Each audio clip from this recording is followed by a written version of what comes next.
evento que até então tem sido de muito sucesso, né? Está muito interessante.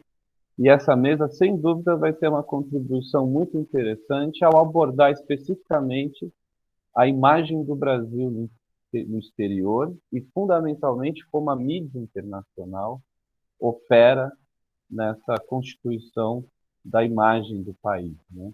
Então, se a gente olhar a literatura sobre o tema, tem consequências objetivas apontadas, como, por exemplo, quanto melhor a imagem do país, mais investimento externo direto, maior atração de mão de obra qualificada, isso tem impacto positivo no turismo nacional, na atração de estudantes estrangeiros e até mesmo na exportação de um país, na medida em que há uma associação entre os produtos feitos no país e essa imagem que tem na mídia internacional um grande veículo de reprodução, seja de estereótipos, seja de vieses políticos, e eu acho que essa mesa aborda essa temática de maneira muito interessante. Então, a gente vai ter a apresentação de 3 estudos. A gente vai começar com o estudo da professora Silvia Garcia Nogueira, que é a Identidade e Imagem Internacional do Brasil e os usos estratégicos da mídia por governos. Então, a professora Silvia era professora de graduação e pós de Relações Internacionais Estadual da Paraíba, doutora em Antropologia pelo Museu Nacional, e ela é líder fundadora do MOP, do Grupo de Estudos de Pesquisa em Mídia e Opinião Pública. Então, professora Silvia, eu passo para você a palavra. A gente tem 20 minutos, que eu vou lhe avisar quando tiver 1 minuto faltando. A gente pode ter uma tolerância de alguns minutos para a conclusão. Então, agradeço muito a presença de todos que estão aqui. E, por favor, Silvia, você tem a palavra. Boa tarde. Antes de mais nada, eu gostaria de agradecer a mediação do professor Pedro Feliu, o interesse de vocês que nos ouvem e saudar também os demais colegas dessa mesa. O que trago aqui hoje são algumas reflexões para o debate a partir de pesquisas que venho desenvolvendo nas interfaces entre comunicação, antropologia e relações internacionais. Para contextualizar um pouco o meu lugar de fala, vou fazer um brevíssimo relato da minha trajetória como pesquisadora. Eu fiz jornalismo na PUC-Rio e trabalhei como jornalista por um tempo. Depois eu fiz mestrado e doutorado em antropologia, na área de antropologia da comunicação, no Museu Nacional da UFRJ. Na minha pesquisa, né, na pós-graduação, na pesquisa para o mestrado, eu fiz uma etnografia de 2 grandes redações de jornais impressos no Rio de Janeiro, e eu busquei analisar o modo como as notícias eram construídas dentro das redações em seu cotidiano. No doutorado, optei por fazer uma etnografia de 5 emissoras de rádio em Ilhéus, no sul da Bahia, tendo como norte tecer relações entre rádio e sociabilidade. Nessa pesquisa, entre outros aspectos, eu analisei as relações entre o universo radiofônico e a política local. Nas relações internacionais, eu investiguei sobre a Telesur e o projeto de construção de uma identidade latino-americana bolivarianista no governo Chávez. O objetivo dessa pesquisa era acompanhar as estratégias discursivas e políticas dessa rede multiestatal, nessa direção do bolivarianismo. Em seguida, minha outra pesquisa, tendo o Brasil como foco, eu passei a estudar e analisar as estratégias adotadas pelos governos do presidente Lula da Silva e o primeiro da presidenta Dilma Rousseff no campo da comunicação internacional, realizando pesquisa em loco junto à Secretaria de Comunicação da Presidência da República, englobando o setor de comunicação pública, voltado para a comunicação doméstica, e a área internacional da Secretaria, direcionada para o exterior. Além disso, eu acompanhei também as estratégias e ações da assessoria de imprensa do gabinete e o setor de difusão cultural do Ministério das Relações Exteriores do Itamaraty. Nessa pesquisa em Brasília, 2 perguntas nortearam as observações e entrevistas que eu realizei. A primeira delas era: com que identidade e imagem de Brasil a ser projetada no exterior o governo opera junto a formadores de opinião pública mundial? E a segunda pergunta: que estratégias e ações a SECOM e o Itamaraty desenvolvem para alcançarem seus objetivos de construção de percepções favoráveis ao Brasil? Há alguns anos, eu mudei um pouco a direção da minha perspectiva de análise, privilegiando o modo como a mídia estrangeira retratava o Brasil no exterior, ao longo dos governos dos presidentes Michel Temer e Jair Bolsonaro. Tomando todas essas pesquisas como referencial, cheguei às seguintes conclusões que aqui viram premissas. Todos os envolvidos nos contextos estudados, dados os limites de recorte das pesquisas, possuem agência, mesmo que ocorram diferenças de grau em termos de liberdade de ação. Uma segunda, o que é relativamente óbvio, não há neutralidade no campo comunicacional, nem dos emissores, nem dos receptores, nem dos mediadores das mensagens. Seguindo a interpretação de Irving Goffman, no jogo das interações sociais, todos tentam manipular impressões. E a ideia de manipulação não ganha aqui um sentido pejorativo. Faz parte da vida social, relacionando-se antes a uma dimensão da dinâmica interativa. A manipulação de impressões, nesse sentido, tem relação com a minha terceira premissa, a de que, em algum modo, em alguma medida, os agentes envolvidos, políticos, jornalistas, diplomatas, entre outros, traçam estratégias particulares de administração da sua própria visibilidade ou a visibilidade de assuntos de seu interesse. O que não quer dizer que elas sejam sempre bem-sucedidas.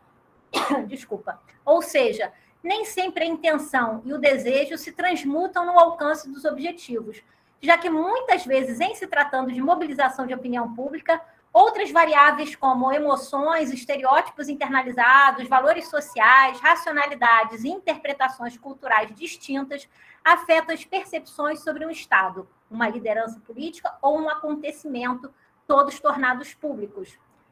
Tomando o título dessa comunicação, Identidade e Imagem Internacional do Brasil e usos estratégicos da mídia por governos como fio condutor para tecer algumas reflexões, eu gostaria de começar comentando alguns aspectos da noção de identidade e de imagem. Sobre a identidade, muitas vezes ela é tratada como algo dado, entendido, imutável e sólido.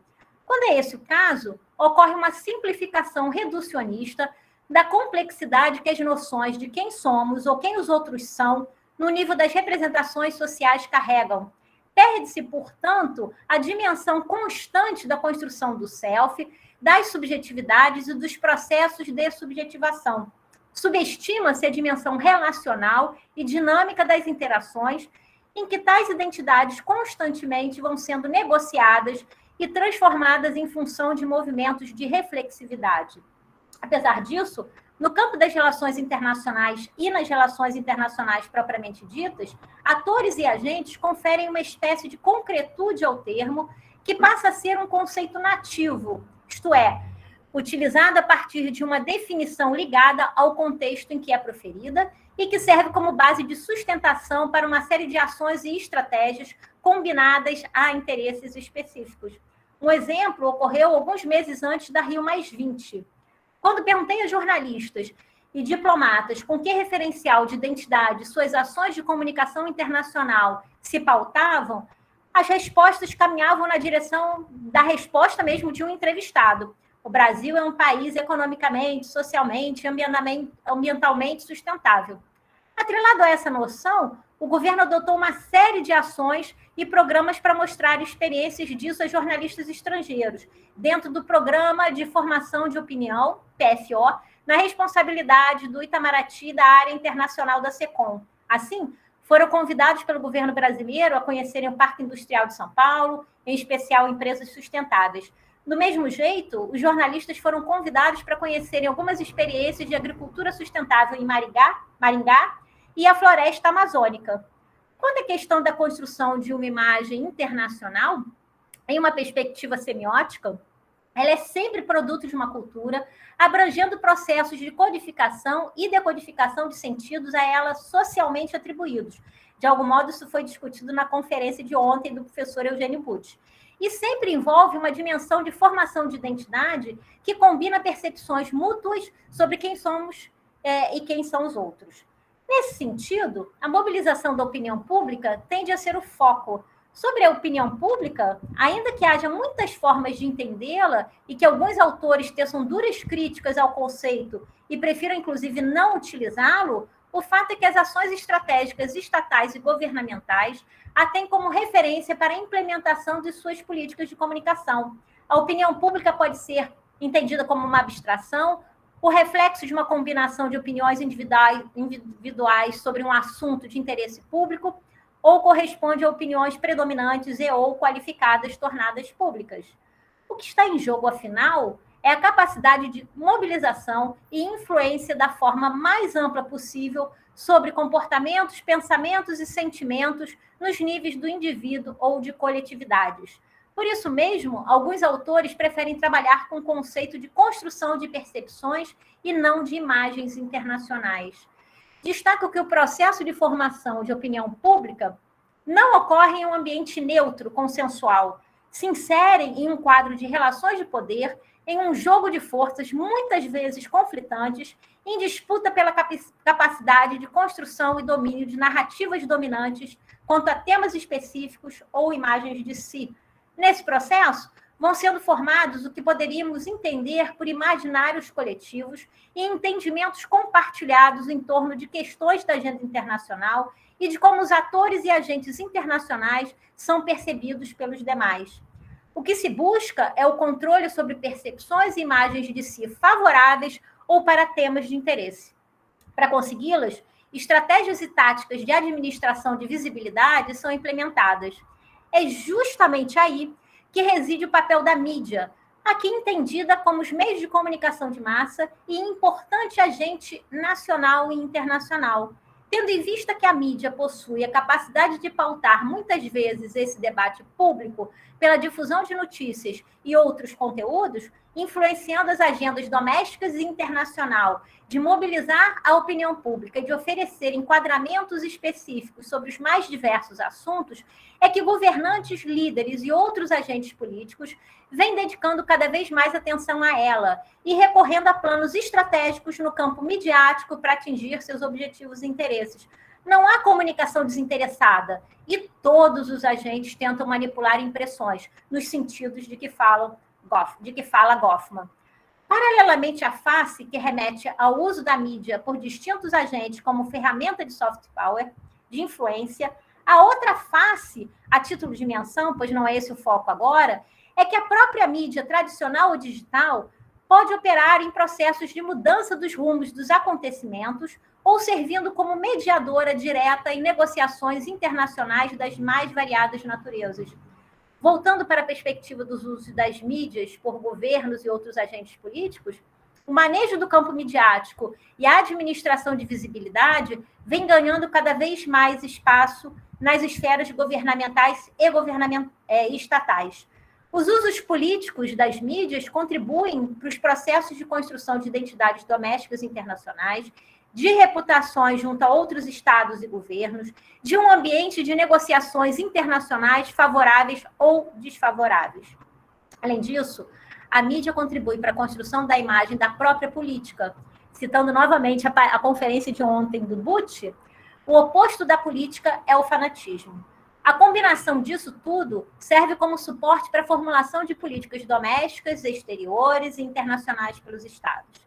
Focando nas mídias digitais e sociais, em uma live na sexta-feira sobre o lançamento do livro Jornal Nacional, um projeto de poder, da qual participou também nossa conferencista de amanhã, do dia 8, Eliara Santana, uma das autoras, né? O jornalista Luiz Nassif mencionou os desafios para o campo da comunicação política, que, de um lado, é marcado pela mobilização da opinião pública mundial pelas mídias tradicionais, e, por outro, pelas bolhas criadas pelas mídias sociais, atingindo grupos e parcelas específicas de pessoas.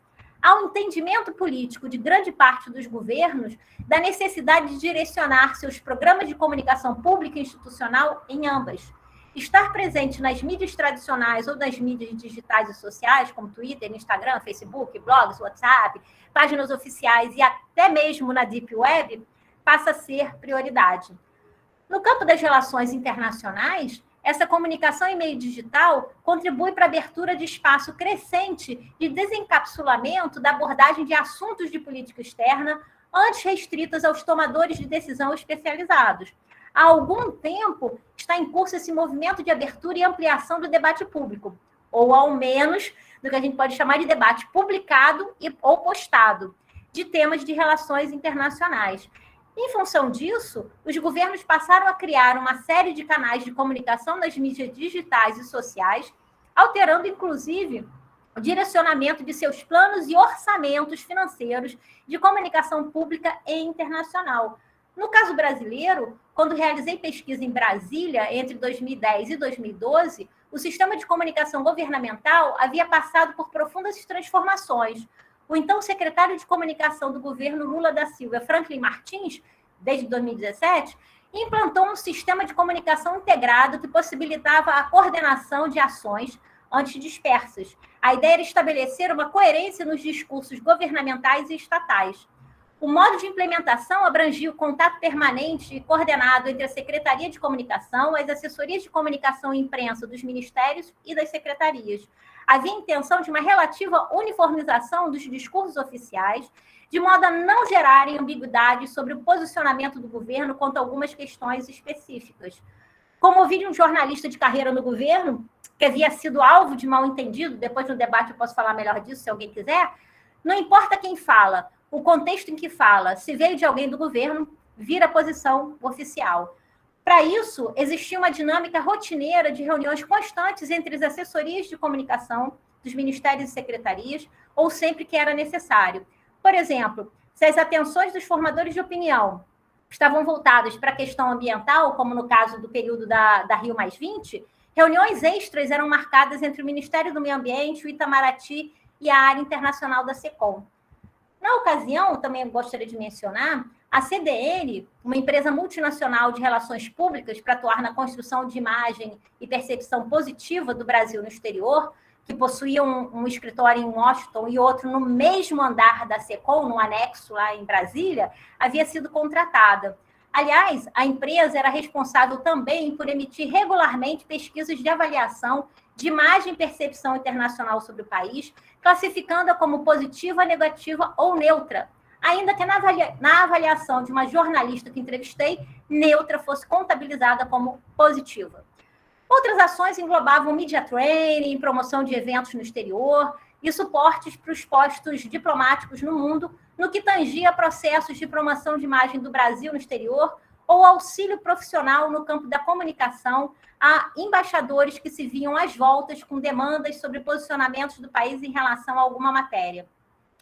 Uma outra coisa que gostaria de destacar é que, na ocasião, havia uma espécie de unanimidade entre diplomatas e jornalistas no campo da comunicação governamental de que a comunicação do tipo chapa branca estava ultrapassada e que preferiam, no lugar dela, difundir e divulgar informações mais calcadas na realidade, ressaltando os aspectos positivos do Estado e das ações governamentais. Paralelamente, diplomatas da assessoria de imprensa do gabinete do Itamaraty defendiam a ideia de que, melhor do que divulgar informações apenas solicitadas pelos formadores de opinião pública mundial, eles preferiam desenvolver relacionamentos com esses jornalistas estrangeiros, eu vou frisar relacionamentos, tornando-se fontes confiáveis, mesmo quando os assuntos não diziam respeito nem ao Brasil, nem a algo que diretamente estivesse relacionado a seus interesses. Cabe lembrar também que, nessa época, foi criada a Lei de Transparência e dizer que, mesmo com o fim do governo Lula, havia uma certa continuidade dessas ações, estratégias e programas do governo Dilma Rousseff. De uma maneira crescente, os governos subsequentes de Michel Temer e de Jair Bolsonaro, as mídias sociais foram ganhando cada vez mais destaque dentro dos planos de comunicação institucionais do governo. No caso do governo Bolsonaro, como todos sabem, desde a campanha eleitoral, as mídias sociais foram locos por excelência da comunicação direta com o eleitorado, a exemplo do que o ex-presidente Donald Trump fez nos Estados Unidos. O uso das redes sociais vem sendo adotado por governos de vários matizes ideológicos no mundo, em contas oficiais ou pessoais, e envolvem muitos profissionais de distintas áreas de conhecimento, jornalistas, cientistas políticos, web designers, marqueteiros, publicitários, além de outros menos tradicionais, influenciadores digitais, por exemplo. Em particular, políticos que possuem viés mais populistas têm empreendido o que ficou conhecido como populismo digital, na comunicação direta com seu eleitorado.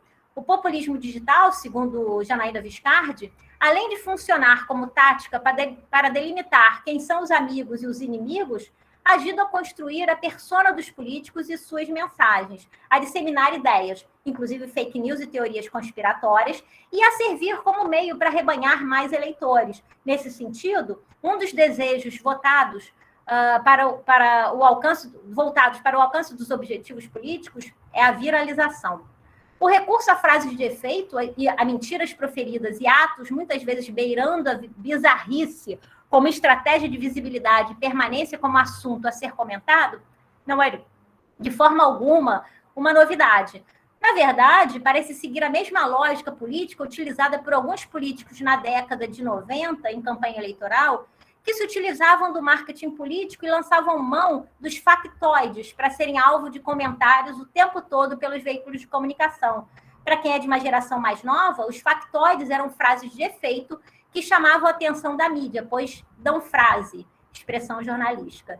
Finalmente, diante da pergunta, quem somos lá fora? Para a mídia internacional, ela varia ao longo do tempo. E, em grande medida, os retratos formados dependem não apenas das políticas adotadas pelos governos, como também das estratégias de comunicação voltadas para os formadores de opinião pública internacional.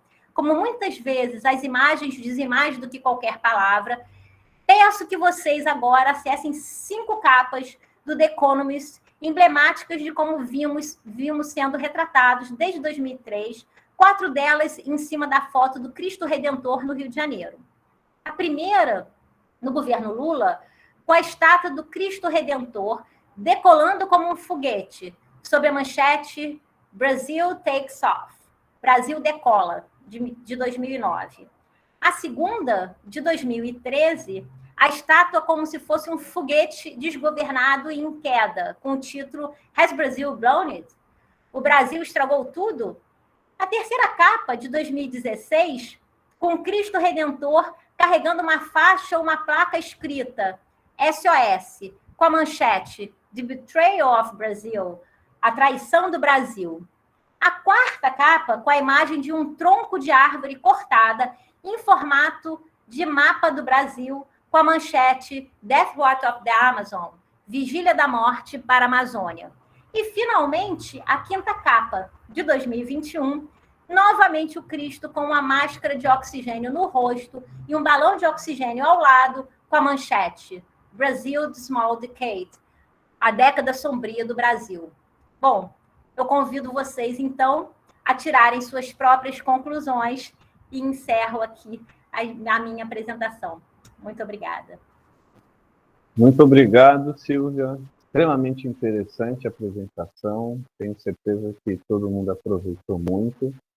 E dando prosseguimento à nossa mesa, eu gostaria de convocar a Amanda Galdino, que vai apresentar o poder dos veículos de comunicação para construir a representação da imagem ambiental do Brasil. A Amanda Galdino é graduada e mestranda em Relações Internacionais pela Universidade Estadual da Paraíba e é também membro do grupo de pesquisa MOC. Então, muito obrigado, Amanda. Você tem a palavra, por favor. Olá, pessoal, boa tarde. Então, como já fui apresentado, eu sou atualmente mestranda do programa de pós-graduação em Relações Internacionais da Universidade Estadual da Paraíba e membro do grupo de Mídia, Opinião Pública e Relações Internacionais, né, que está realizando esse evento. Estou muito feliz e orgulhosa também com a realização desse evento, de poder estar apresentando aqui com vocês. Agradeço também de poder fazer parte desse grupo tão rico. Bem, eu venho desenvolvendo já na minha dissertação, na verdade, seria interessante eu falar já o que eu venho desenvolvendo desde a graduação, né, porque eu venho trilhando nesse caminho de construção de imagem do Brasil, principalmente me situando no campo da mídia e relações internacionais, desde o projeto de iniciação científica feito com a professora Silvia Garcia Nogueira, e que deu fruto a um artigo publicado na revista Sul Global da UFRJ, em parceria tanto com a professora Silvia Garcia Nogueira, como também com o professor Felipe Reis Melo, aqui presente, e onde nós trouxemos resultados sobre a construção da imagem do Brasil, da construção da imagem ambiental do Brasil na perspectiva da mídia latino-americana, que focou em jornais como o Clarín, o El Tiempo, o El País e o El Universal. E a nossa pesquisa se delimitou principalmente aos meses de agosto a dezembro de 2019, que foi quando observamos não só a mídia latino-americana, mas a mídia internacional como um todo, a grande mídia, mas também a própria internet, né? Houve uma mobilização da opinião pública mundial sobre o tema da Amazônia em específico, visto que atingimos recorde de desmatamento no período de junho a agosto de 2019, e que estreava o início do governo Jair Bolsonaro. Então, se observou também as respostas do presidente Jair Bolsonaro com relação ao combate às queimadas na Amazônia e a problemática ambiental no Brasil de uma forma geral. Mas a Amazônia ela já vem sendo, né, um objeto de destaque e de forte relação com o Brasil. Quando se fala de meio ambiente e Brasil, se fala na Amazônia, principalmente porque o Brasil detém mais de 60% da Amazônia, e também o Brasil é um país de destaque na temática ambiental, visto possuir a maior biodiversidade de flora e fauna do mundo. Então, esse, inclusive, é considerado um soft power, né, do país, por diversos autores como Laferro e Cupero, que são diplomatas que vêm já discutindo essa liderança ambiental também do país, na temática ambiental. E, então, partindo um pouco já para o que eu pretendo discutir aqui, eu precisava situar dessa maneira, porque na minha dissertação, então, eu sigo trabalhando com a construção da imagem ambiental do Brasil no exterior por jornais estrangeiros, onde eu trabalho com 5 jornais, que são o The Economist, o New York Times, o Le Monde e o El Universal e El Tempo. Eu faço uma análise das notícias e charges produzidas por esses jornais, delimitada temporalmente desde o mês de janeiro de 2020, desse ano, 2021, até dezembro. E eu venho fazendo análise, na verdade, estou dando início a uma análise, né, porque são muitos dados que eu venho coletando, ao discurso proferido por esses jornais quando se dá destaque à imagem ambiental do Brasil. Então, para reforçar também, e devido à enorme quantidade de dados, eu tenho buscado dividir até em artigos, não só dividir, mas produzir mais artigos que tratem melhor esses dados e eu possa me aprofundar um pouco melhor, porque na dissertação fica... talvez não dê para me aprofundar completamente em tudo, já devido à quantidade, né, da amostra geral de dados. Então, no artigo que eu estou pretendendo, estou desenvolvendo, eu vou trabalhar com deixa eu apresentar aqui para vocês. E aí vocês me falam. Nossa, muitas guias aqui abertas.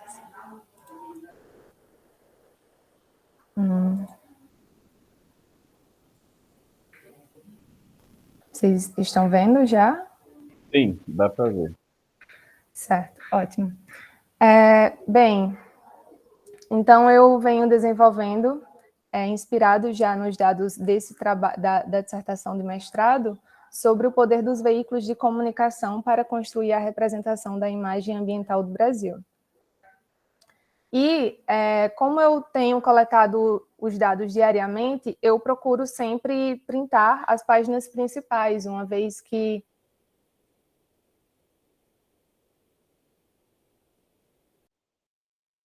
vemos batendo nessa tecla sobre a importância dos veículos de comunicação para construir um imaginário sobre determinado líder, sobre determinado país, povo e cultura. Então, inclusive, é importante destacar que, a partir de Guy Tuchman, né, que é uma autora que ela fala sobre a construção social da realidade a partir das notícias produzidas pelos jornalistas. E ela situa que, quando elas são destacadas nas páginas principais, antes de elas serem colocadas lá, elas passam por toda uma negociação, né, dos editoriais, dos jornais, como a gente também já ouviu aqui, tanto da outra mesa, como também pela professora Silvia,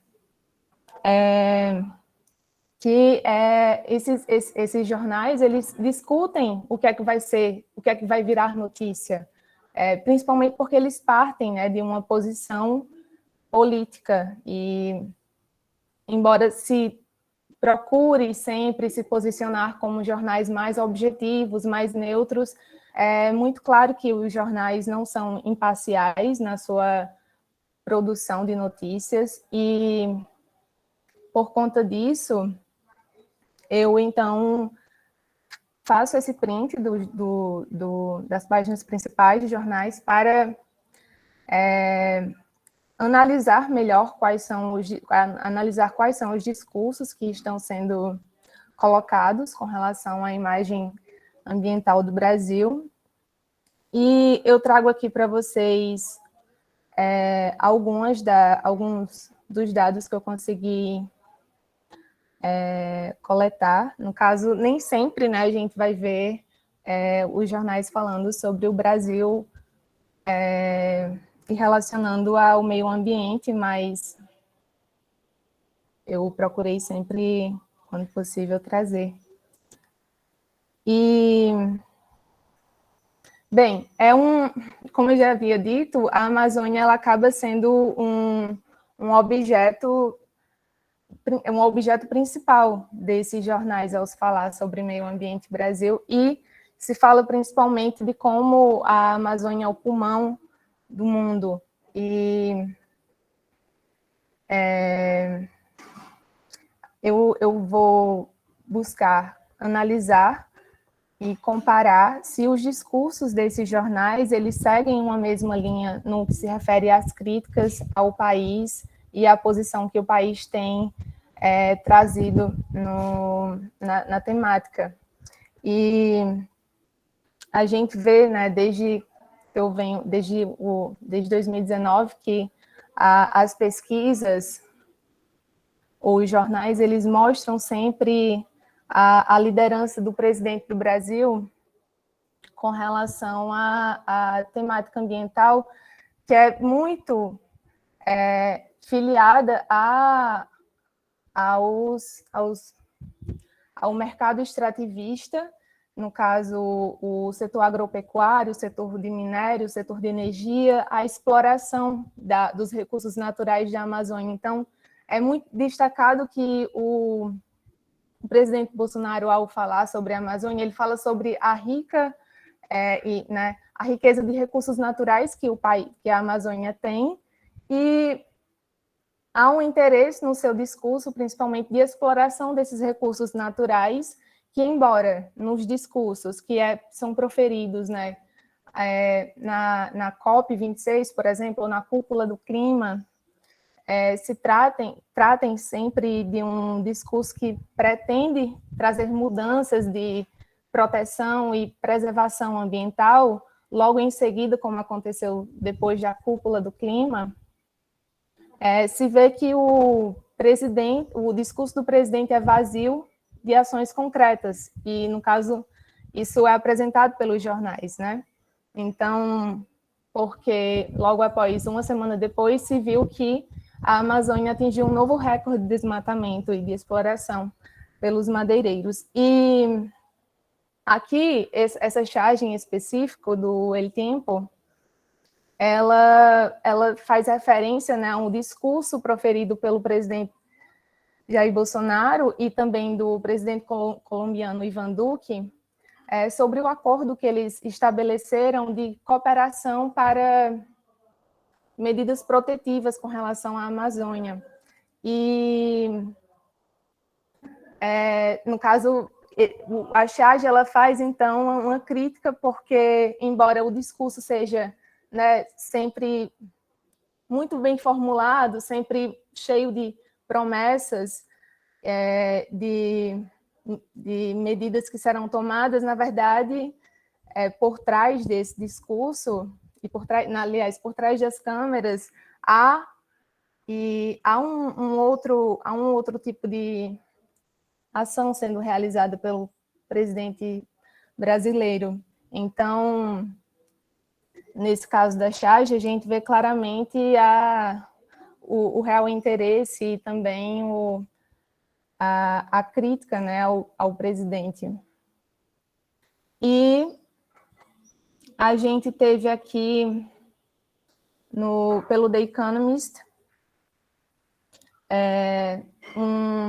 uma edição especial dedicada ao Brasil, em que essa reportagem especial ela foi realizada pela Sarah Maslin, e ela ficou na página principal do The Economist de 3 a 14 de junho, e deu destaque também à forma como se deve intervir na Amazônia. No caso dessa reportagem especial, eu acabei elaborando também um outro artigo para que eu apresentei no Fomerco, que trata exatamente não só de informar quem é o Brasil, o que está acontecendo no Brasil, tanto no que se refere ao contexto sanitário e ambiental, político e social, mas também de sugerir o que é que deve ser feito. Então, houve um foco muito forte sobre a liderança do presidente brasileiro e sobre o que deve ser feito também na Amazônia, sobre a forma que se deve gerir economicamente a Amazônia. Então, também outra notícia, a gente vê uma imagem que demonstra entre os líderes da COP26 o presidente brasileiro de forma mais despojada, enquanto que essa notícia ela faz referência, né, à inação do presidente brasileiro, que traz um discurso, mas nas ações é demonstrado são fatos que acabam contradizendo as ideias dele. E o New York Times eu comecei a acompanhar no meio do ano, embora eu tenha coletado as notícias de janeiro e até agora, mas eu estava trabalhando com outro jornal, então eu não tenho tantos prints do New York Times. O New York Times ele dá destaque principalmente às consequências das queimadas na Amazônia, tanto no setor social quanto político e econômico, e as consequências futuras também das medidas, da ausência de medidas que, né, sejam favoráveis à situação que o Brasil vem enfrentando com relação a isso. E no Ele Universal a gente tem também, houveram poucos dados, mas tudo isso eu ainda não me detive completamente, mais profundamente, nas notícias destacadas.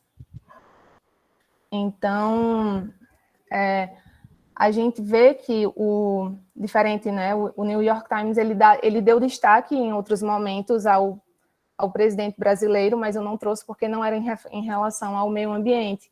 Mas é seguido uma linha de uma convenção entre esses jornais sobre sobre a gerência governamental do presidente com relação a essa temática. E o desastre também que tem sido, principalmente por ele não apresentar soluções concretas diante das mudanças climáticas e diante também do que vem acontecendo com os povos que vivem na Amazônia. Aqui o Le Monde ele deu um destaque diferente no início do ano à questão do meio ambiente no Brasil, trazendo mais foco no que deve ser feito pela perspectiva dos povos indígenas, né? Principalmente de lideranças indígenas reconhecidas internacionalmente, como o Cacique Raoni, e também da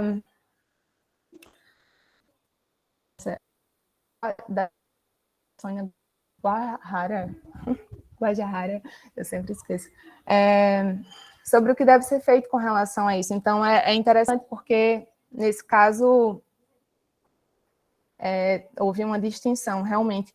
Mas é semelhante ainda nas críticas contundentes ao que ocorre na Amazônia, quem é o responsável e o que deve ser feito.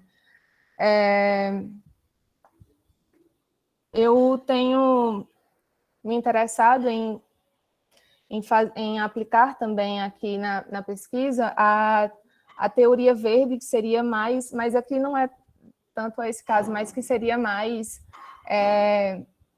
uma análise que trataria sobre essa questão dos portais midiáticos europeus maiores ainda sustentarem o discurso do que é que deve ser feito com relação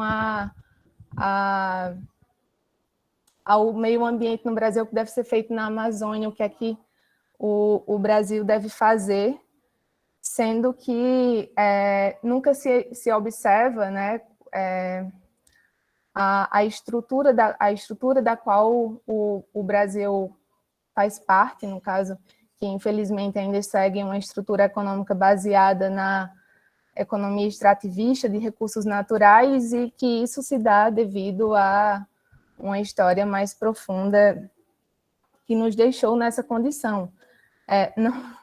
Claro que também não estou ausentando a culpa do presidente, mas seria uma análise mais crítica também a essa questão.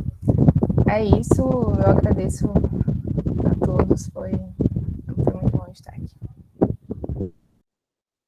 Muito obrigado, Amanda, pela excelente apresentação. E agora, dando prosseguimento à nossa mesa, a gente vai ter a apresentação do caríssimo e colega professor Túlio Ferreira, e eu mesmo, portanto, eu vou me autorregular. Gente, eu saí da reunião, achei que para encerrar seria dessa forma. Você encerrou mesmo, né? Para valer, acabou tudo. Então, a gente passa agora para a apresentação do professor Túlio e a minha própria, né? Por me dizendo, eu vou me autorregular aqui, eu sou o mercado da mesa. E a próxima apresentação, seguindo a nossa temática central, é o Brasil na mídia dos Estados Unidos. E eu vou dividir a apresentação com o professor Túlio Ferreira, que é professor de Relações Internacionais da Universidade Federal da Paraíba, também é membro do MOPRE, e eu que sou professor de também Relações Internacionais da Universidade de São Paulo e também membro do MOPRE. E mais uma semelhança, tanto o professor Túlio quanto eu somos campeões, o professor Túlio do Brasil e eu da América. Então, professor Túlio, você pode começar com a palavra e depois eu assumo. Vamos ver se a autorregulação funciona, né? Vamos ver. Forças Armadas, Ministério Público, Vamos ver não se deu vai dar muito certo, mas talvez aqui a gente consiga. Por favor. Gente, obrigado, Pedro. Gente, uma boa tarde a todos. Eu gostaria, mais uma vez, de fazer uma saudação aqui especial a todos que estão nos assistindo e também falar da alegria de estar entre aqui pesquisadores talentosos, amigos, campeões, né? Campeões também. E também dizer dessa alegria, né, Silvia, de colocar essa ideia aqui em atividade, se fosse uma capa do Economist, MOP is taking off, né? Como se fosse aí, espero que fique só nessa capa também, né? Que a gente não tenha outras, ou pelo menos só nesse sentido. Então, fico muito feliz, de fato, aqui, aquela ideia que a gente vem amadurecendo há muito tempo, e agora nosso primeiro encontro.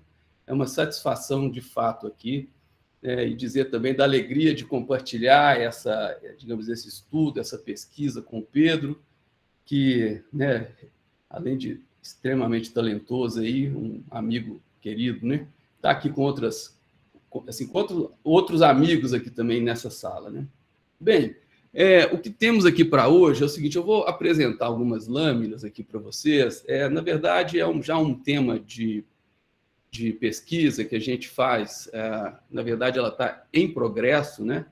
E que isso também coaduna com esse tipo de pesquisa, né, de identidade, e um pouco também com a minha trajetória. Como a Silvia, eu sou jornalista de formação, como o Nísio também que está aqui, imagino outras pessoas que estão por aqui, e sendo jornalista eu sempre tive esse cuidado, ou então um certo estudo relativo à comunicação, e depois também estudando história, indo para relações internacionais. Em alguma medida, essa ideia identitária, ela foi uma preocupação que eu tive no meu doutorado, quando eu estudei, em alguma medida, uma espécie de um identitarismo assim, reverso, que eu fiz sobre o anti-americanismo no Brasil. Então, a ideia de como que se instrumentaliza algumas ideias identitárias aqui para efeitos de construção de nacionais, assim, de ideias brasileiras, ou que isso venha a ser. E aí eu acho que um passo de juntar essas duas agendas de política externa, né, que eu fiz também na UNB, o meu mestrado, doutorado e tudo, e resgatar um pouco essa discussão sobre comunicação, eu acho que foi um caminho natural, e esse grupo de pesquisa eu acho que vocaliza e materializa essa nossa preocupação, né? Acho de todos que estão aqui, então acho que é muito relevante, né? Então, eu vou compartilhar aqui, então, algumas telas, e eu vou desaparecer aqui, porque eu não consigo. Então, como o Pedro falou, o nosso estudo aí, ele tem uma ideia de tentar perceber como que o Brasil é visto pela lente, né, editorial desses 4 grandes jornais dos Estados Unidos, né?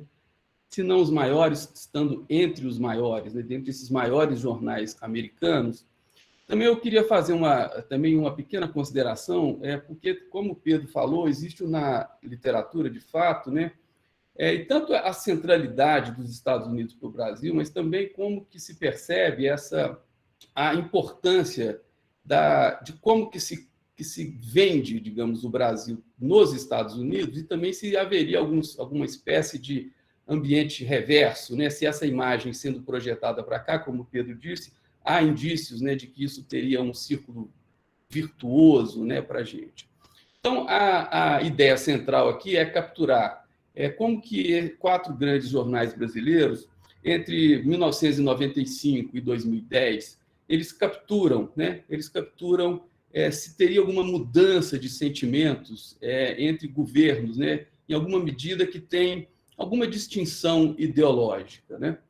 E também tendo em vista que, quando a gente faz uma leitura também dessa literatura atinente a isso, se a gente resgatar o que escreve, por exemplo, o professor Michael Wise, quando ele vê a mídia americana reverberando, em 1964, o golpe militar, como que foi importante a venda de um tipo assim, o golpe militar sendo vendido por alguns momentos nos Estados Unidos como uma revolução. A mídia americana compra, em alguma medida, isso tem impactos importantes, né, para o Brasil. O professor James Green também já escreveu sobre isso, E talvez isso aqui tente um pouco fazer um adornamento, aí, uma leitura um pouco mais contemporânea de como que a gente pode perceber, talvez, alguns impactos, né, sobre essa imagem, se haveria retroalimentação, se a imagem que os americanos têm do Brasil poderia causar algum tipo de efeitos aqui para a nossa política exterior e para a nossa política doméstica. Embora a gente saiba que existe um cipoal teórico, dificuldades metodológicas, que por isso, então, o nosso trabalho é uma obra ainda que a gente vai ainda pensar mais sobre ela, né?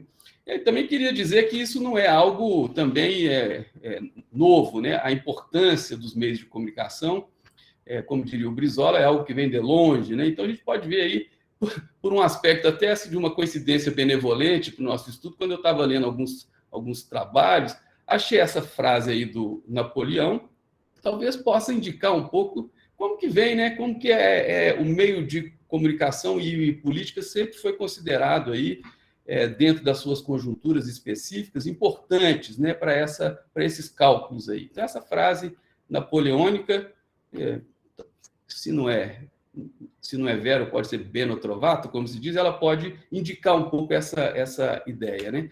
Também algumas charges que são sempre interessantes, que colocam a mídia, né, nesse lugar que todos discutimos aqui, Samuel e Isadora já falaram sobre isso, como que já vai sendo considerado teoricamente, né, essa importância, duas charges aqui, só para a gente trabalhar também, mostrando como que pode ser considerado, né, como que essa mídia poderia ter influências aqui assim, para nós, né, para os nossos estudos, tanto de política externa, e nessa tríade aí entre opinião pública, política externa e meios de comunicação.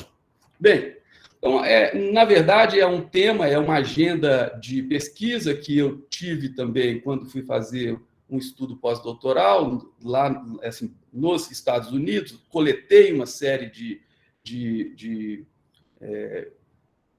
dados, né, vindo dessas, digamos assim, recortando só a parte de editoriais, né, só a parte editoriais desses jornais que nós vamos apresentar daqui a pouco. E tanto tendo em vista que essas pesquisas, né, estariam também dentro desse nosso grupo.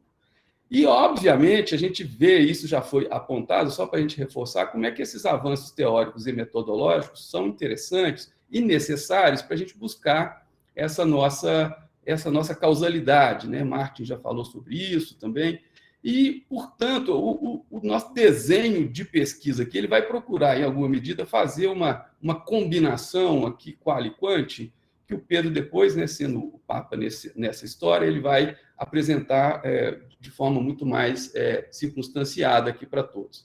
Então, a ideia é, obviamente, falar um pouco da importância dessa variável, né, da importância dos meios de comunicação, né, como que a gente pode pensá-los, né, como um ator de política externa, e só para dialogar também com a fala da mesa anterior, né, desse levantamento teórico, como que essa variável emerge dentro da análise de política externa e começa, então, a regimentar uma série de pesquisas, e eu creio que essas nossas pesquisas estariam em conjugação, em combinação, então, com essa crescente valorização do tema e também de construção de novos métodos aí que possam ser úteis para nós, né?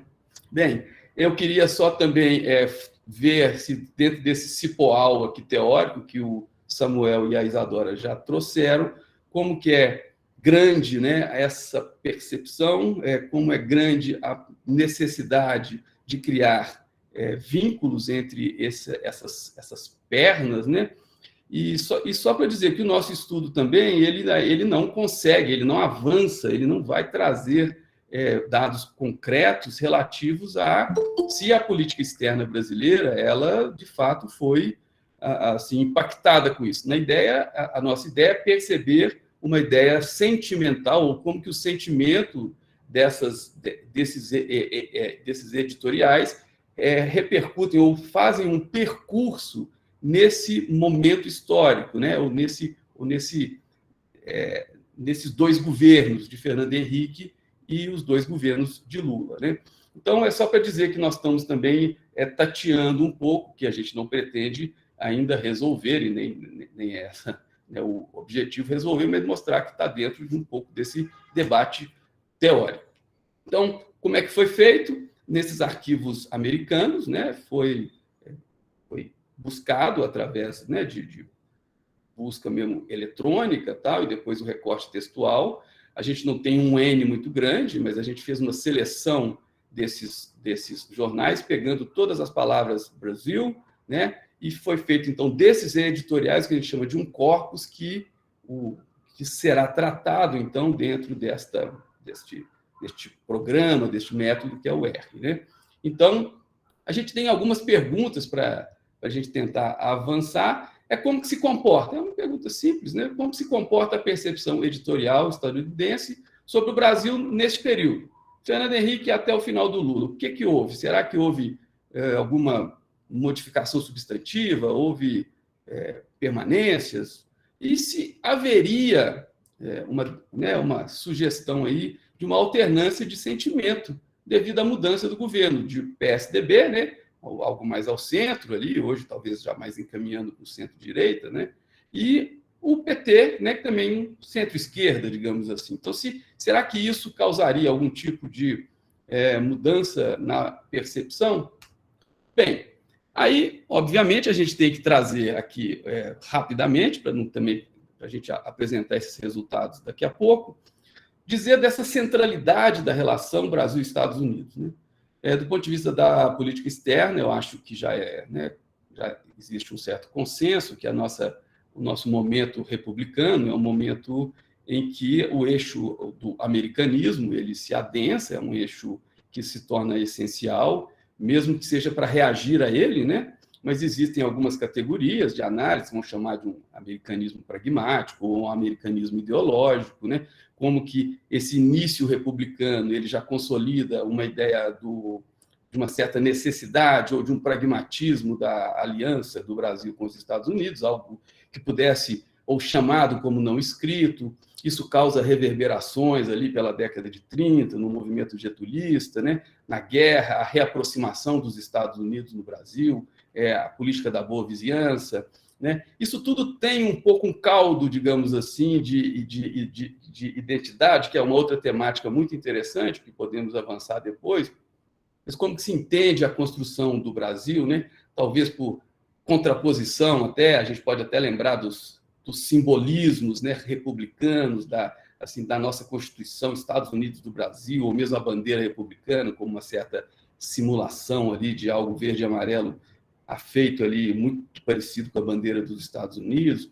A ideia também que o Gerson Moura traz depois desse elan cultural, né, que vai se modificando de um europeísmo para uma americanização. Mas isso é tudo importante para a gente perceber como o nosso tema e essa ideia dos Estados Unidos, ela é fundamental, ela é central, é inescapável discutir a ideia americanista como um eixo importante, né? Também considerando que o americanismo comporta algumas nuances que a gente pode também trazer aí para discutir.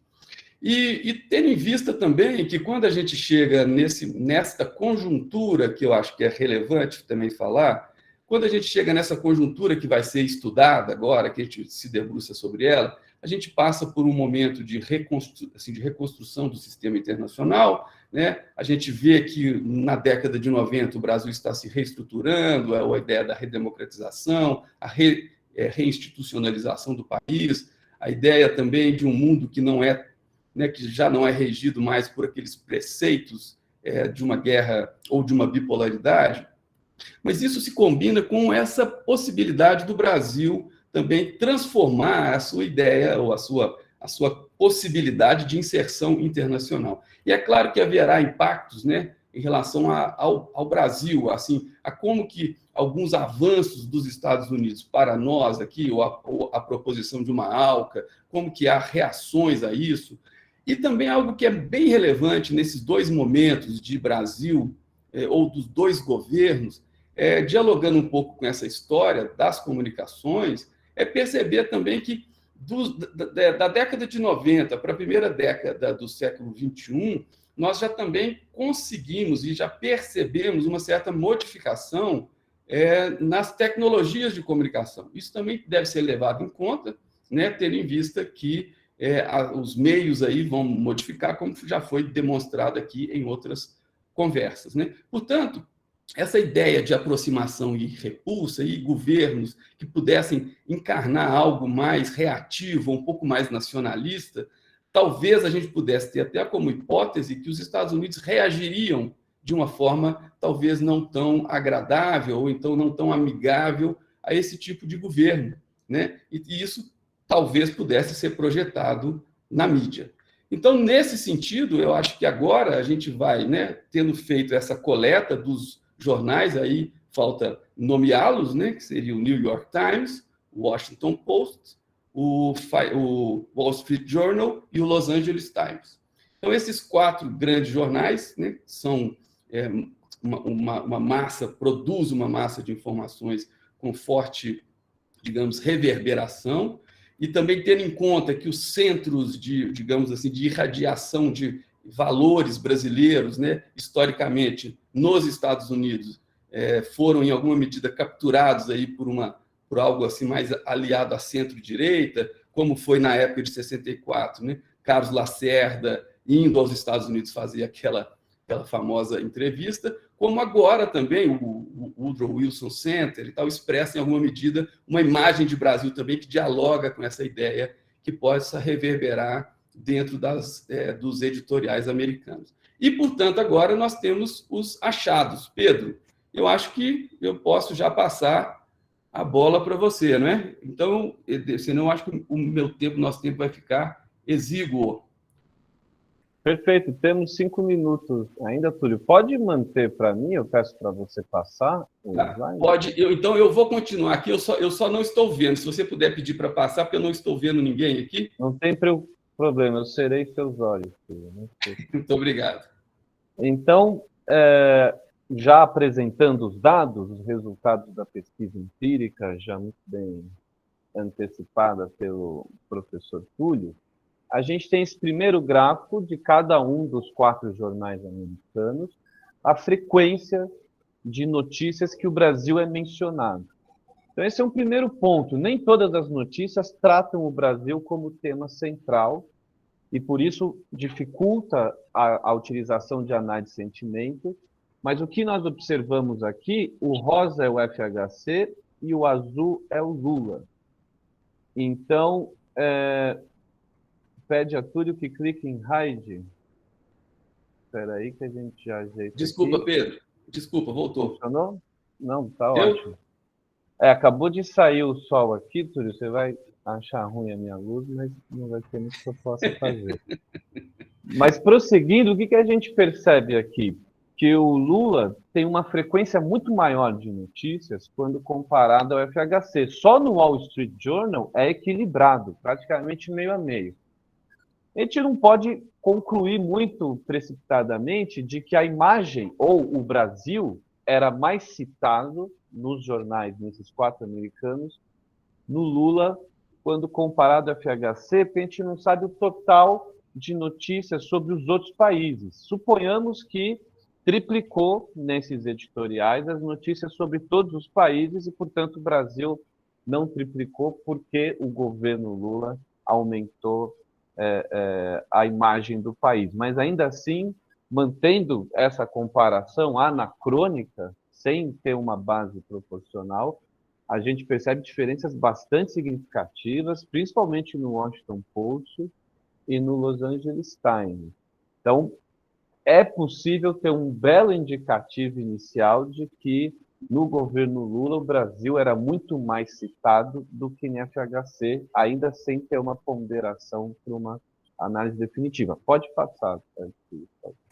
Então, o que a gente fez? Para cada notícia em que o Brasil... Notícia não, cada editorial que o Brasil é citado, a gente usa o Sentiment Analysis, um pacote do R, que pega todo o texto do editorial, a partir de um dicionário prévio que pontua os sentimentos por palavra, ele faz a correspondência e extrai médias de sentimentos por cada editorial que cita o Brasil. Depois eu vou mostrar um teste que a gente pega a palavra Brasil e usa o sentimento dos caracteres imediatamente anteriores para diminuir um pouco o efeito do editorial estar falando de outros países, mas citando o Brasil, e você mistura um pouco essa análise de sentimento. Então, nesse gráfico, a gente tem, dos 4 jornais agregados, no tempo, no eixo horizontal, temos o tempo, no eixo vertical, a gente...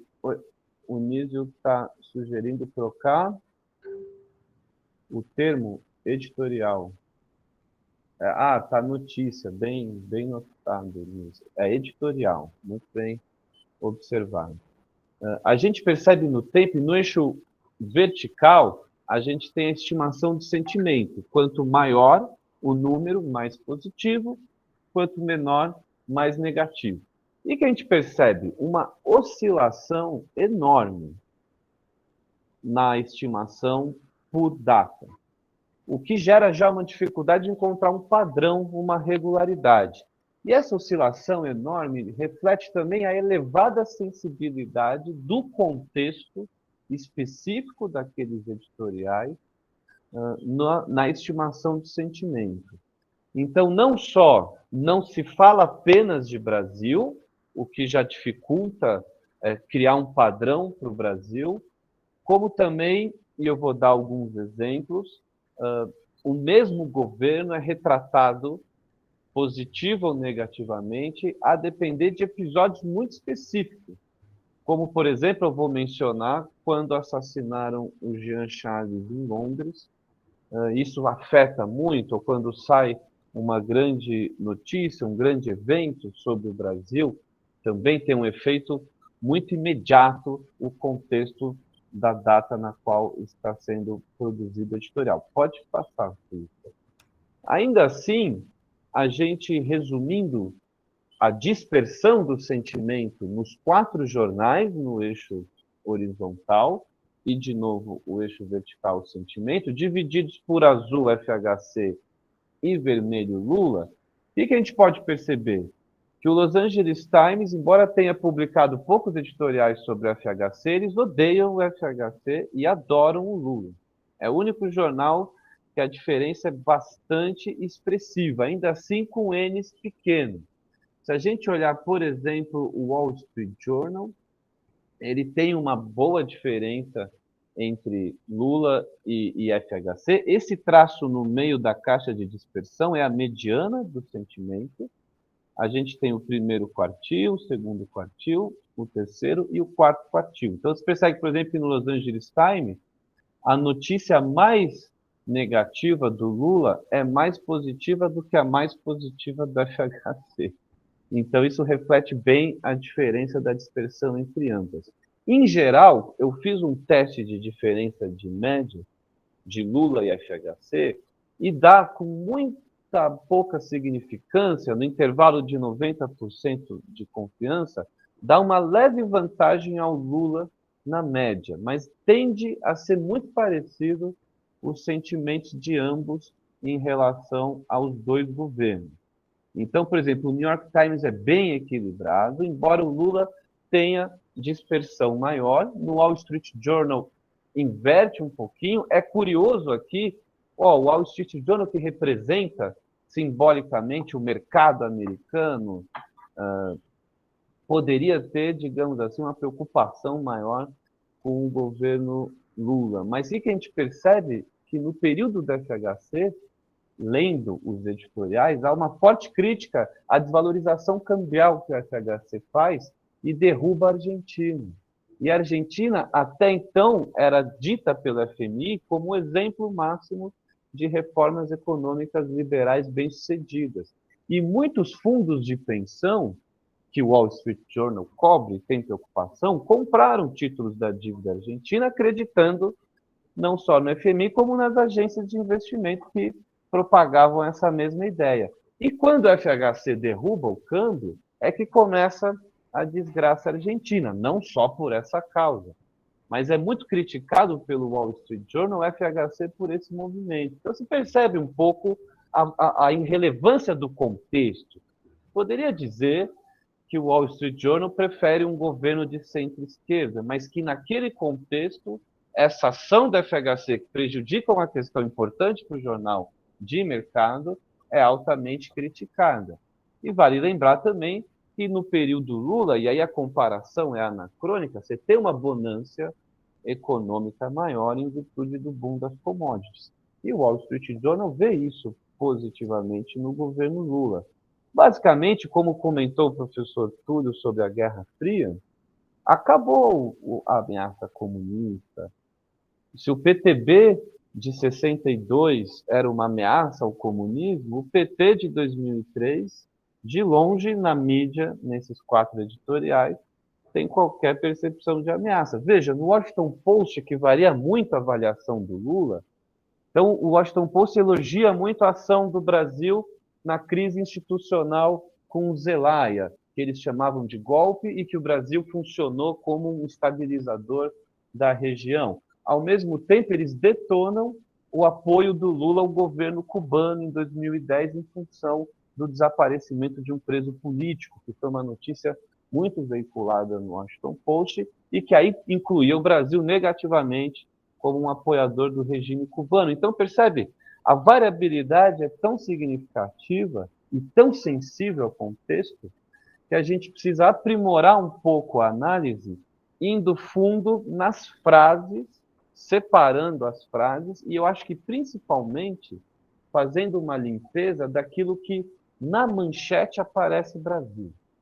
Se você separar só editoriais em que o título do editorial contém alguma palavra Brasil, Brasília, Brasília e os seus similares, é uma possibilidade da gente limpar muito desses ruídos. E só para finalizar, já que o autocontrole não funciona, e eu acabei de perceber que eu passei o tempo, pode mostrar o último slide?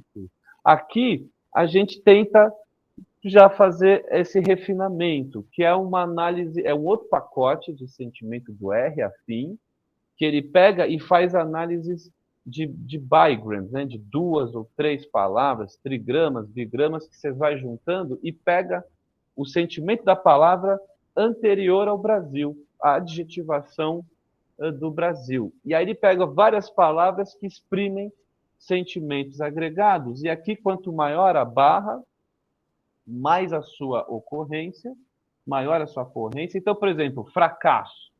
Ele pega várias palavras que denotam fracasso no inglês, dá uma pontuação para esse grau de negatividade e multiplica pela ocorrência. E aí dá o tamanho dessa barra horizontal. Então, por exemplo, quando o Brasil é retratado negativamente, fracasso é um dos sentimentos que são citados. Do ponto de vista positivo, inspiring, né? Palavras e verbos que dizem respeito à inspiração. Quando o Brasil é citado, e é mais citado positivamente do que negativamente, esses são sentimentos que podem ser extraídos dessa análise quantitativa de texto. Então, só para concluir, pode passar, por favor, a gente ainda demanda um aumento do número de editoriais para a gente conseguir fazer uma análise mais precisa, talvez aumentar a quantidade de jornais, seria uma alternativa interessante, e é preciso entrar mais nas sentenças e isolar aquilo que só é falado sobre o Brasil. E aí a gente está pensando numa forma de automatizar isso, e não é possível fazer isso manualmente. Então a gente ainda está nessa chave de evolução, mas é muito claro numa análise preliminar e qualitativa da leitura dos editoriais que é possível traçar essa conexão, esse interesse político na forma de retratar o Brasil. Então, esse caso que eu dei do Wall Street Journal é um exemplo bastante significativo. Se afeta os fundos de pensão, os fundos de investimento americanos, eles vão falar mal. E aí parece que não tem mais o comprometimento anterior da Guerra Fria e o combate ao comunismo, é só realmente uma retórica vazia dos dias atuais. Então, gostaria de agradecer a atenção de vocês e já finalizo aqui para a gente poder abrir as perguntas e a discussão. Aí eu volto para o meu papel de moderador e já temos aqui várias perguntas selecionadas, né? Então, podemos... Agora veio bastante questão aqui. Então, tem algumas perguntas para Amanda, para Silvia. Você conseguiu ver, Silvia, as que foram feitas para você enquanto estava tendo a... Não, Podemos conversar com... eu vi agora uma do Mocri, não sei se teve outra. Então você pode começar com essa, Silvia, por favor? Posso. Se alguém quiser, então, levanta a mão que eu posso também responder. Bom, primeiro, queria parabenizar também as apresentações dos meus colegas aí de mesa. Muito interessante tudo. Como é que eu avalio a manutenção da SECOM na construção de imagem de Brasil no exterior no contexto do governo Jair Bolsonaro? O que eu percebo, hoje eu não acompanho, não faço mais pesquisa sobre isso, né? Mudei um pouco, mas o que eu percebo, aí eu não vou nem responder em relação ao governo Jair Bolsonaro, eu vou falar pela sua antítese. E nesse caso, a antítese é o governo Lula. Me parece que muito do tipo de abordagem, digamos assim, positiva ou favorável às falas de Lula no exterior, na minha concepção, e aí, claro, isso é quase mais um feeling do que eu estar fazendo com pesquisa sobre isso agora, é que naquela época foi tão bem feito esse projeto e o programa de comunicação internacional que eu acho que, de fato, e aí também a partir da diplomacia presidencial do Lula, eu acho que isso foi tão bem feito que até hoje a gente tem efeitos disso, da forma como a comunidade internacional, pelo menos os formadores de opinião pública internacional, enxergam o governo Lula, né? E aí, claro, aí na antítese, né? Aí a gente pode entrar, sem querer entrar muito num binarismo, mas pensar, na verdade, em como os discursos políticos vão sendo construídos, né? Dessa maneira mais antitética, digamos assim, me parece que aí o governo Bolsonaro vai na outra contramão, né? Exatamente, claro, eu tenho que incluir aqui ações do governo Bolsonaro também, indo na contramão do mundo em relação à questão ambiental, como a Amanda trouxe, na questão da Covid, né? Mas me parece que essa antítese, essa espécie de antítese, ela acaba, de algum modo, repercutindo também em nível exterior, em termos de formação de opinião pública mundial. Não sei se respondi bem. Perfeito, Silvia. Eu acho que o Elvis tinha levantado a mão, posso passar a palavra já. Por favor, Elvis, pode falar. Isso. Eu queria... Eu tinha a colocação para as 3 apresentações. Posso falar? Claro, por favor. Pronto. Para a primeira apresentação, uma colocação que eu queria saber, assim, a professora apresentou essa questão da imagem do Brasil, se não me engano, com essa questão da mídia internacional. Eu queria saber, assim, um pouco, se a senhora, nesse seu estudo, se a senhora ver também essa questão que envolve a mídia, os políticos, né, o que são os presidentes, governadores, presidentes, e a questão dos empresários, por exemplo, um pouco também da questão do conglomerado, como você só vê essa questão da influência dessa mídia internacional, mas também que envolve a questão dos políticos, esses políticos, digo, são os presidentes, nesses cargos, né, de Assembleia, Câmara, como temos no Brasil, por exemplo, e essa questão dos empresários também. Essa relação, a senhora vê um pouco dessa relação. A senhora também citou um pouco aqui a questão de um livro sobre o Jornal Nacional. Eu queria ver se a senhora também tem visto algum estudo sobre, recentemente, eu não estudo diretamente, mas recentemente acompanhando um pouco, eu vejo que o Jornal Nacional, ele vem tratando bastante no informativo, nas comunicações deles, um pouco criticando um pouco nessa crítica não falando bem do governo Jair Bolsonaro. Eu queria ver se a senhora tem, se a senhora também tem algum estudo, se a senhora pode falar um pouco sobre essa questão. E para a segunda apresentação, eu tenho duas colocações. Uma já foi colocada a princípio, que é sobre a teoria verde. Eu queria saber assim mais um pouco dessa relação da Amanda com esse campo das relações internacionais. Ela falou de teoria verde, né? Então, se é possível você falar um pouco mais desse campo das relações internacionais, teoria verde, outra teoria, outros caminhos, né, das relações internacionais. E também, nas suas imagens, me fez lembrar também de um pensador brasileiro, que é paraibano de Pombal, que é o Celso Furtado. Ele trata a questão da seca, ele trata da questão da estrutura. Eu queria saber se você também consegue ver alguma relação dessa questão da Amazônia, essa questão estrutural, se você tem alguma referência de outros pensadores. Eu lembrei do Celso Furtado, mas se você também faz essa relação da estrutura, e se você tem alguns pensadores que você também tem como referência. E para a terceira apresentação, eu acho que o Túlio falou ali na primeira década do século XXI, essa questão das novas mídias. A gente percebemos também que esses grandes meios também de comunicação, eles acabam também utilizando essas novas mídias, né? Você vê nas décadas anteriores só televisão, tem um jornal, então, e o próprio jornalista tem que, como se diz, se virar nos 30, né, para produzir a comunicação, etc. e tal. Eu queria saber se nesse estudo de vocês, se vocês também analisam essa comunicação nesses meios, né, diferentes, né, o jornal impresso, o jornal na internet, um podcast, nesse meio que é estudado na área da comunicação social. As minhas colocações seriam essas. Obrigado, Elvis. Eu vou passar para Amanda.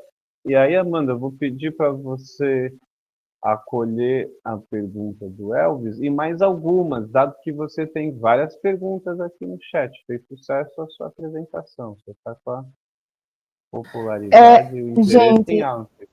Eu acabei. Não, então, eu tinha a sua questão, não é, Pedro? Que eu acabei perdendo por entrar na minha conta de verdade, aí eu fechei a outra e acabei perdendo a sua pergunta. Não tem problema, tem a da Silvia também, se a imagem internacional ambiental retrata. Ah, essa você pegou? Eu estou só com a mensagem que eu enviei pedindo a questão novamente. Aí, se vocês puderem copiar e colar aqui novamente, eu agradeço. Copiar e colar? Já fiz isso, Pedro. Já tá aqui. Boa. Muito obrigada. Com a habitual eficiência. Então, Amanda, você tem a palavra, pode ficar à vontade para responder a pergunta do Elvis e mais algumas, e aí depois eu passo para o Túlio. Uhum. Sim. Eu não... Respondendo a sua pergunta, Pedro, eu não tenho acompanhado, na verdade, a mídia nacional para fazer esse contraste. No entanto, de certa forma, como eu acompanho o Twitter, eu tenho um Twitter, eu acabo vendo quando o Brasil é citado em jornais internacionais, porque o Estadão, principalmente o Estadão, ele sempre faz referência ao The Economist. Quando o Brasil foi, né, citado e foi reportado naquela reportagem especial da Sarah Maslin, com aquela figura do Cristo, que a professora Silvia fez referência, ele usando a máscara de oxigênio. Então, o Estadão fez referência a essa notícia. Então, sim, acaba que os jornais internacionais, principalmente a grande mídia, no New York Times, ou o The Guardian e o The Economist, eles acabam sendo, de certa forma, destaque pelos jornais nacionais quando eles dão notoriedade ao Brasil de forma negativa ou também positiva, mas ultimamente tem sido mais de forma negativa devido à liderança presidencial e no combate à Covid, principalmente, né? E a mídia interna. Não, mas é isso mesmo, espero ter respondido. E sim, professora Silvia, inclusive é um estudo do Jonatas Marcelino, em que ele traz essa conclusão, né, de que o The Economist, por ser um jornal que tem como público a elite neoliberal e econômica, desculpe, a elite neoliberal a elite neoliberal europeia, acaba que a formação de imagem do Brasil pelo The Economist tem um impacto também nas relações econômicas do país e na sua identidade. E, no caso, o Jonatas Marcelino, ele traz a percepção de como, no governo Lula, houve uma construção, sim, favorável de percepção ao país em termos econômicos e sociais, devido principalmente ao projeto do Bolsa Família, né, que acabou sendo um modelo de sucesso para outros países e que teve efeitos positivos para a desigualdade social no país. Então, Jonatas Marcelino, ele traz esses resultados no trabalho dele, onde ele analisa de 1976 a 2010 o que foi destacado com relação ao Brasil pelas páginas do The Economist. E ele chega a essa conclusão de que o The Economist é um termômetro pertinente à identidade do Brasil na perspectiva internacional. E, bem, a pergunta do Elvis, que seria para comentar da teoria verde. Não, então, eu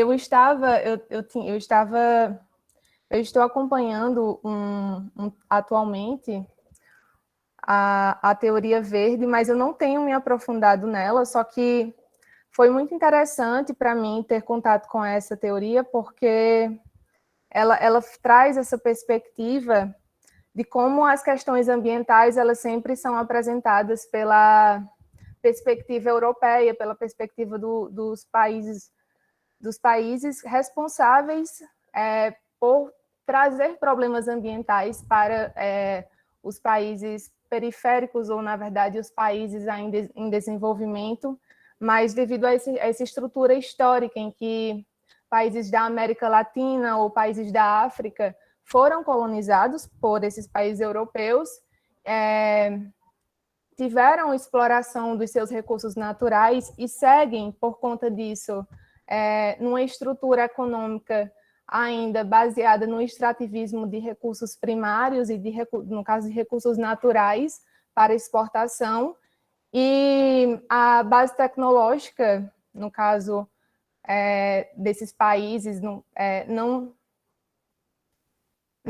há um comércio mais baseado na tecnologia de informação, que é o caso dos países desenvolvidos, né? Então, inclusive, eu estava vendo uma notícia hoje pelo El País de como o Brasil provavelmente se tornará a maior fazenda do mundo, porque a sua economia tem se voltado cada vez mais para a economia extrativista, deixando de investir na sua ciência e tecnologia, deixando de se industrializar. Então, o país agora passa por um momento de desindustrialização.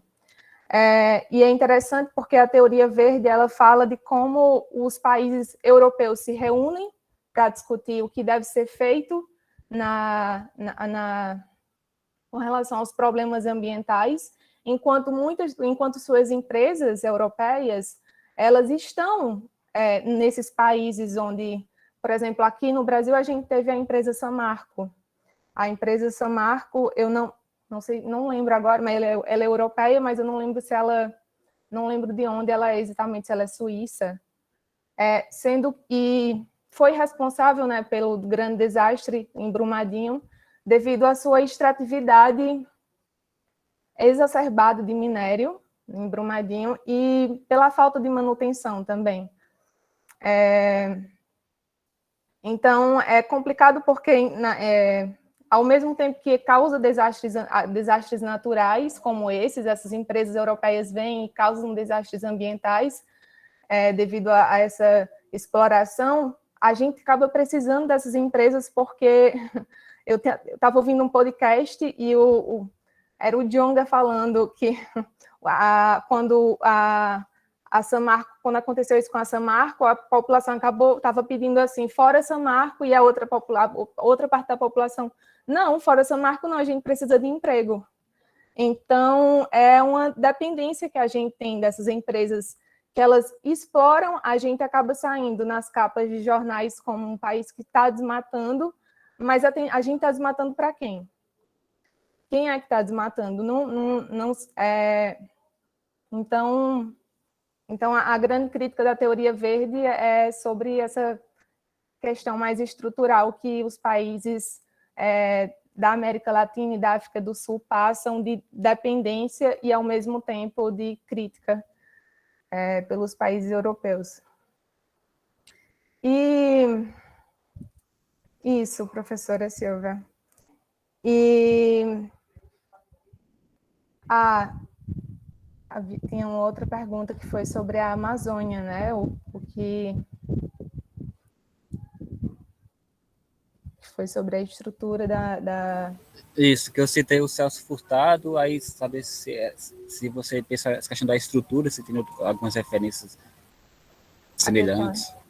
A questão estrutural da Amazônia. Não, é interessante, eu tinha visto... Na verdade, existe um antro de autores, né, que trabalham sobre isso, mas recentemente eu tinha visto uma pesquisadora, a Joyce Ferreira, que ela trata sobre o problema do fogo na Amazônia e que é o principal problema, né, na Amazônia, mas que as formas de resolver essa questão não é só proibindo o fogo, mas mudando a infraestrutura, não só da fiscalização, mas também que se dê um apoio aos agricultores familiares que vivem na Amazônia, que não são só aqueles agricultores de, né, grande poder, mas aos agricultores familiares também que se utilizam dessa técnica do fogo que é realmente mais antiga, assim, não parte de uma tecnologia mais desenvolvida, né, para explorar. E essa técnica do fogo é principalmente para criar mais e mais pastagens na área da Amazônia e para renovar esse setor amazônico para que o setor de pastagem sempre esteja em boas condições. Então, é necessário também, Joyce Ferreira aponta, uma intervenção das cadeias de commodities para que não se comprem produtos associados ao desmatamento e que se votem medidas para a prevenção também, né? Não só de medidas de vamos apagar o fogo e tudo vai ficar resolvido. Não, é necessário também pensar em medidas de prevenção. Mas ainda nessa estrutura da Amazônia se tem os povos indígenas para serem pensados, que nunca são ouvidos também, né? Então, no caso da Joyce Ferreira, ela tinha falado mais desse problema do fogo na Amazônia, como se poderia acabar com isso. Só que eu não sou uma grande estudiosa da Amazônia, gostaria de poder abraçar o mundo todo com as mãos e pernas, que eu acho muito interessante, gente. A Amazônia tem muito a se estudar sobre também. Mas, enfim, então eu acho que era isso que eu tinha para falar com vocês. E o que vocês quiserem perguntar, fiquem à vontade. Muito obrigada pelas questões, inclusive, foram muito pertinentes. É isso, obrigada.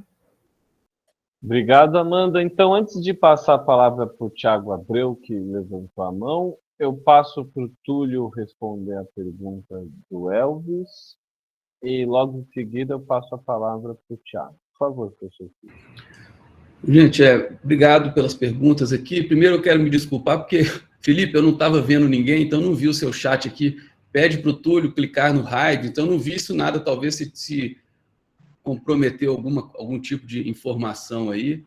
Nísio, obrigado. Realmente tem um erro aqui, é editorial, é isso mesmo. O gráfico ele deveria ser editorial. A nossa coleta do corpus ele trata de editoriais desses jornais, tá?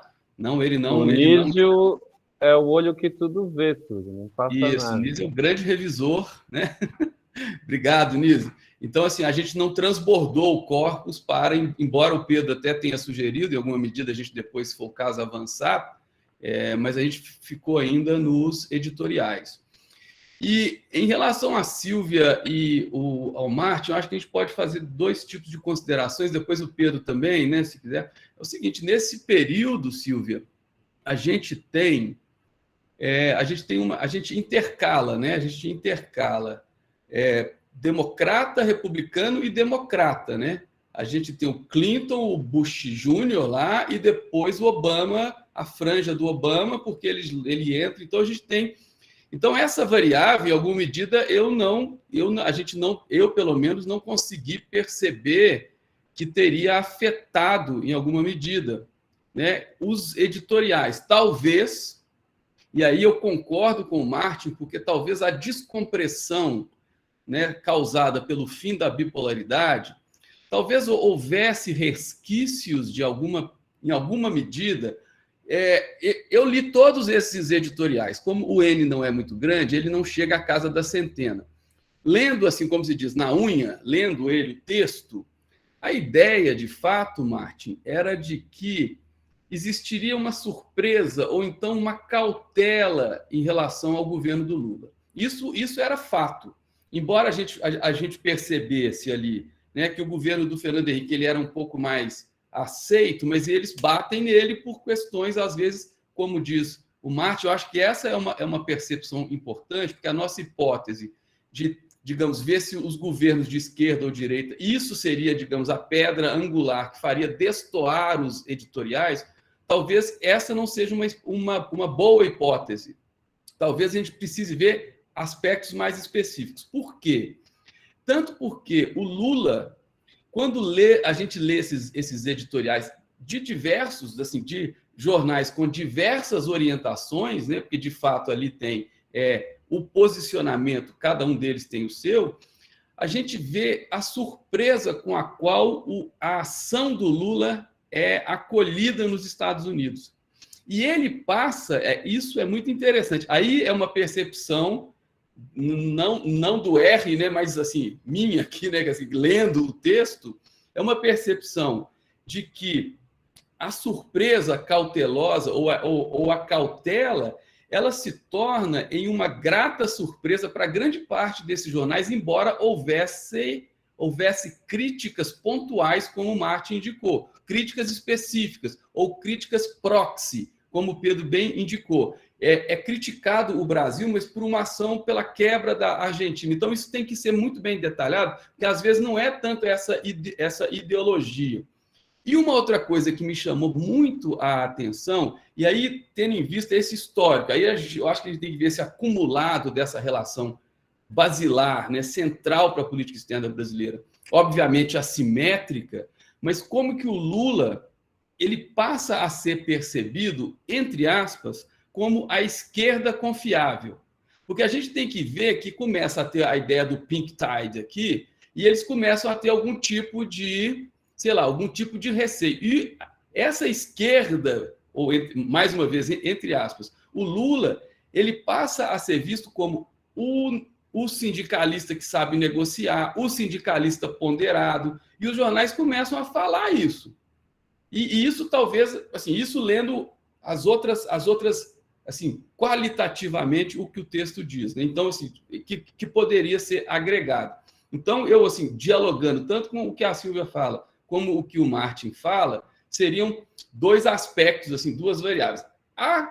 Digamos, a ideia da transição de partidos nos Estados Unidos entre democrata e republicano não me pareceu uma variável tão influente, não me pareceu, né? E tanto que você via assim, a boa relação que o Lula tinha com o Bush e tal, então a coisa ela era mais em outros aspectos, né?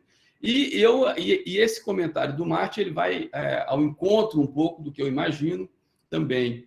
Mas eu não sei se talvez o Pedro possa ir também. E a ideia aqui do que é sentimento, aí eu vou deixar o Pedro, porque aí isso é um pacote que o Pedro vai saber explicar em minúcias, né, em filigramas. Aí mas são pacotes dentro do R que analisam essa ideia. Mas, por enquanto, eu acho que eu responderia por aí. Pedro? Obrigado, Túlio.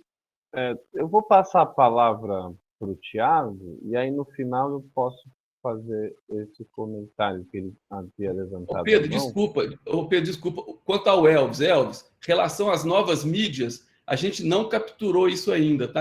Assim, embora tenha sido feito de modo eletrônico, mas eu acho que é um indicativo para tanto esse trabalho que foi indicado pelo Samuel Isadora, que é o Calvo e Aretec, lá, que é um trabalho muito interessante que faz esse circuito, né, de como que as novas redes ou as mídias sociais elas capturam em alguma medida ou elas entram num circuito de retroalimentação ali com as editorias, digamos assim, mais tradicionais. Esse é um trabalho que eu acho que merece uma investigação, né? É muito interessante, porque ele faz o circuito das mídias chamadas tradicionais entrando no circuito das mídias sociais e em alguma medida, alimentando o editorial, inclusive, e inclusive a linha que ele possa seguir. Obrigado, Pedro. Desculpa, porque eu tinha esquecido de falar sobre o que o Elcio tinha dito. Perfeito, Túlio. Tiago, por favor, você tem a palavra? Olá, obrigado. Eu vou abrir um pouco a minha câmera. Boa noite a todos. Queria agradecer aí. Adorei muito o debate, a exposição. Eu vi que praticamente todos os participantes lá, professora Silvia, assim, convergem, né, na mesma linha de compreensão, de percepção do que what's going on, né, o que está pegando, o que está acontecendo. E só tecer uns comentários aqui, se tivesse tempo para fazer uma apresentação. Mas, enfim, por volta de 2012, né, surgiu uma doutrina militar americana de domínio de espectro total, cujo objetivo é assumir o controle, né, dos recursos energéticos, naturais, liderança no campo da ciência, tecnologia, da retórica dos discursos e dos direitos humanos, e o PNEC, que é o Projeto para o Novo Século Americano, que diz que, para garantir isso, os Estados Unidos têm que atuar e combater em vários cenários de guerra. E a estratégia é a guerra híbrida, e a guerra híbrida ela vem com um primeiro pano de fundo, que é justamente a atuação de uma campanha pesada de informação, utilização de redes sociais para mudar, né, a percepção da realidade das pessoas. E, assim, observando ao longo do tempo algumas movimentações de algumas peças-chave, o general Mourão ele tem vários vídeos ventilando, dizendo que as novas guerras do século XXI seriam as guerras climáticas. Em seguida, começa aquelas queimadas da Amazonas, e grande comoção, como a Amanda falou aí, e assume, né, grande parte da mídia essa questão das queimadas. O que é que acontece? A criação do Conselho do Amazonas, e ali, praticamente, a autoridade dos governantes é retirada e passada para esse conselho. Quem assume é o general Mourão, junto com os governantes, claro, e aí, na sequência, quem faz a visita a ele é um assessor do Conselho de Segurança Nacional dos Estados Unidos, Jake Sullivan, que ele vem com uma comitiva grande, né? E vai se encontrar com esses governadores e secretários e pessoal do Estado e do Conselho para tratar, entre aspas, das questões climáticas e direitos indígenas. E, na sequência, depois disso, quem aparece aqui é o Elon Musk, fechando um acordo com o ministro de Energia, praticamente distinguindo a CEITEC. Até então, não estava muito claro, mas quando eu li o artigo do Grey Zone, Zona Cinzenta, falando sobre o conflito do Congo, e qual era a questão de fundo ali, que geralmente era a questão dos recursos naturais, né, minerais, o cobalto, o lítio, que são instrumentos, minérios essenciais para as tecnologias, né, para as empresas como Tesla e outras empresas de tecnologia. Mas o interessante é que ele mostra o papel da NASA para monitorar e encontrar esses recursos naturais. E, ao ler esse artigo, quando a gente liga os pontos, fica muito claro que Elon Musk, o que esse Jake Sullivan veio fazer aqui. E, principalmente, o papel que a mídia está tendo e sendo utilizada como uma arma, né, para fazer isso com categoria. Esse é meu comentário e agradeço a todos. Obrigado, Tiago. Professora Silvia, você queria responder sobre o Jornal Nacional e a relação das mídias com o governo? Rapidinho, acho que o Jornal Nacional já respondi no chat, né? Porque eu estou pensando agora na conferência, né? Daqui a pouco todo mundo tem que dar uma descansada, jantar, né? Então, acho que eu já comentei ali, eu não sou especialista, mas, na verdade, Elvis, a referência foi ao próprio livro da Iliara Santana, e junto com outros autores, teve uma live na sexta-feira que eu achei muito, muito interessante. Mas um outro aspecto que você colocou também, que eu acho que é importante mencionar, são as relações, obviamente, dos conglomerados de comunicação com outros agentes, né, que são empresários, aí tem relações entre empresários e anunciantes, né? Tem a questão das relações também entre empresários, inclusive empresários de mídia, e políticos e governos, né? Então, na verdade, obviamente, tudo isso, de algum modo, influencia, né, o tipo de, digamos assim, de imagem ou de percepção que mais de imagem nesse sentido, de imagem que é construída ou que é retratada por veículos de comunicação, e aí a gente está falando tanto de veículos que têm alcance internacional, quanto aqueles domésticos também. Não sei se te respondi. Obrigada, Pedro. Obrigado, Silvia. O Túlio sugeriu aqui para o Tiago, acho que ele já viu. Alguém mais gostaria de fazer algum comentário final, uma pergunta? Só um comentário que eu gostaria de fazer com muita satisfação e alegria, graças ao professor Felipe. O Piero Line estava na minha banca. Foi maravilhoso. Eu acho que essa referência é muito boa, né, Tiago? Eu acho que é realmente um ótimo estudioso aí. Parabéns. Perfeito. Então, gostaria de agradecer a presença de todos e todas, agradecer a organização do MOPRE por esse excelente evento, principalmente agradecer aos panelistas. E daqui a pouco teremos às 19 horas, né, professor Nísio, uma conferência especial. Se você pudesse só falar de despedida dela. Inclusive, o Carlos está aqui, acabou de mandar um link no chat. O Carlos é um pesquisador convidado do grupo MOPRE, né, por mim aqui, para fazer tanta apresentação amanhã, que vai derivar um pouco essa discussão para o país vizinho da Bolívia, né, e através de um outro movimento de representação, que são as canções. Vou deixar isso para ele depois, Carlos Jauregui, professor da UFOP. Ele vai mediar daqui a pouco a palestra do professor Tiago Soares, lá da Federal de Pernambuco, em torno do lançamento de um livro que o professor Tiago lançou, Experiências do Pop em Cuba.